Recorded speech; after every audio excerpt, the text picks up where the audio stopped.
Welcome along, guys, and I'm back at Will's Motorcycles again in Peterborough, this time to test ride some used bikes.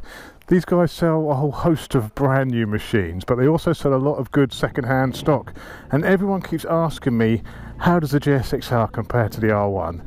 So now I've finally got my hands on this beautiful anniversary R1 to take it for a bit of a spin. Strap yourselves in.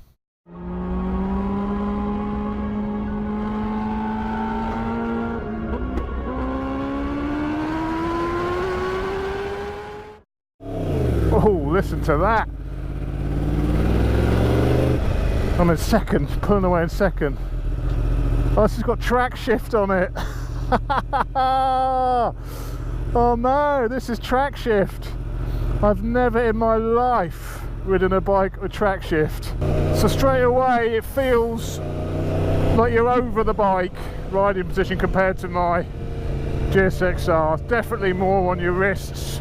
Also they feel quite close together. The handlebars are quite close together. I mean, your hands are quite close together. But that sound, they do sound phenomenal. Okay, so I've got to go up now. That's going to take some getting used to. Bloody race shift. Oh, how good does it sound? It sounds so V4-like. This can't be standard. It can't sound like that standard. Oh, why didn't I bring my external recorder with me? That can't be standard. It looks like the standard exhaust, but it can't be. How good does that sound? It feels light, but you just seem to be sat on it and not so much in it, if that makes sense. And it is a big old, it's quite a compact bike, but you are right over the nose of it. As a 6'2" rider, I couldn't even get down behind that screen. It actually feels more compact, I think, than the RSV4. Oh, it sounds beautiful. Oh, it's so snatchy, the throttle. In this mode anyway.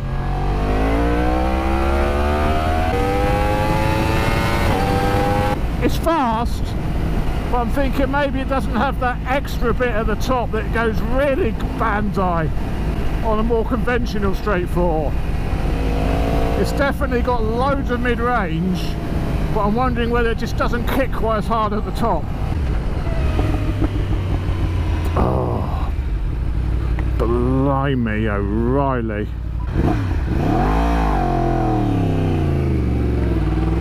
Sound of that big bang though. Oh, see what I call the big bang. I don't think it's referring to the noise it makes. Loads of torque. So much torque there. Perfect for overtaking. Mirrors are very, very good. Yeah, see nicely what's behind you. Don't vibrate too much. The display is lovely, but set right in there, right down in the depths of the front of the bike, but not massive compared to a lot of the new stuff these days, but easy to read. I like that white on black's very nice. Brakes, a lot of people complain about the brakes on track, but on the road they're nice. They've got a lovely bit of feel to it. Oh, so snatchy, so snatchy. For the road it's too snatchy in A mode. Let's see if I can work out how to get it out of A mode. Yeah, B mode. There we go. You've got to be stopped to change it by the look of it. Let's try B. See if that's more suitable for road riding. Up. Yes. Look at that. I mean, that's minimal throttle input. It's just there. It's like you're just turning the throttle a third when you're not. It's like just turning the throttle a third, even in B mode. Can you change the mode again now? No, you can't. It looks like you've got to be stopped to change the mode. That's a bit irritating, isn't it? Hey, the seat. Yeah, it's quite hard, the suspension. Oh, this is rough down here. Bloody hell, this is a good test of suspension, I can tell you. It's hard. Oh, it seems that it's quite a full-on machine. The R1 is really a full-on track bike on the road, I would say. Doesn't seem to have many of those road-going comforts when you're riding it. Let's have a little walk around. I'm sure you've all seen an R1 before, but let's do it anyway. Anniversary R1. I've always loved these R1s in this Kenny Roberts anniversary, well, just the Kenny Roberts colours. This is the 60th anniversary one. I think this must be a 2016 bike, 2016 or 2017 bike. I'm trying to think when these came out. It's decatted. Looks like the standard exhaust, but they've decatted it, so they've removed all the cat from the middle. So that's why it sounds so absolutely heavenly. This one's got an aftermarket black, sort of slightly bubbled screen. But they're good looking bikes, the R1s. I mean, you've got a decent seat on them as well. A lovely bit of seat actually to move around on. Pillion seat. I don't much fancy being sat on that though. And you've got those big holes through the back of the bike. Little fart extruders. Screen's very nice. You know, this is probably one of the bikes that was on the original TFTs that came out on bikes, if this was a 2016 bike. So the first of the TFT'd sort of sports bikes really, this, and great job on that one. It's a little bit small by the latest standards, but very easy to read. I like that. Running lights are really nice, but one thing I've never liked is the actual main headlights. These never quite sat right with me, these actual headlights. They look a bit of an afterthought.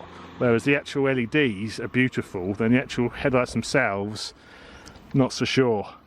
Brakes are not Brembos. The Yamaha have always done these, their own brakes, you know. They don't use Brembos, and people complain that on track, you know, these can fade and they're a weak point of the bike. But on the road riding, I've not noticed any problems with them. But obviously on track, that could be a different story. But it's a lovely bit of kit. A very quick look, because you've all seen an R1 a million times. That sounds incredible.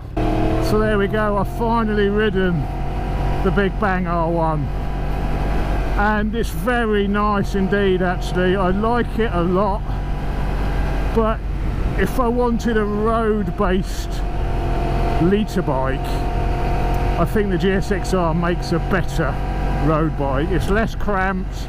Certainly if you're tall like me, I'm 6'2", 18 stone, and this does feel small. A similar size to the RSV4, I would say this is. But my biggest criticism of it is even in power mode B, the throttle is just so snatchy. So snatchy. Certainly from just a first ride, maybe you could go to power mode C. Maybe you could reduce that a little bit, but it's almost impossible to maintain a steady speed. I don't know, this bike isn't new, you know, they could have improved it on the new ones, but certainly this one, maybe something to do with the decat, maybe this is also flashed. I don't know the history of this bike, but on this particular bike, I could not live with that throttle response, but I could live with that noise. Oh, now in town, that weight on your wrist starting to become a bit of a pain. The pegs aren't too high, which I was surprised. I thought the pegs might be a bit higher, but the peg height is similar to the GSXR, I'd say, but you're just a bit further forward and the bike's just a bit shorter, but you've just got that bit of extra weight on your wrists and it feels a little bit more cramped. Just feel like Rossi sat on the MotoGP grid. Oh my word. So there we go, back to Wheels Motorcycles. My first little taste of a Big Bang R1. That engine is amazing, it's fantastic. I love what they've done with the power plant, but it's just a little bit snatchy on the throttle and a little bit wristy. A great track bike, no doubt. But here we are, back at Wheels Motorcycles. So if you want to buy a used bike or a new bike, you do a lot worse than to come to Wheels. What an epic sounding machine. Oh, that sounds so good. Just can't help it. Incredible.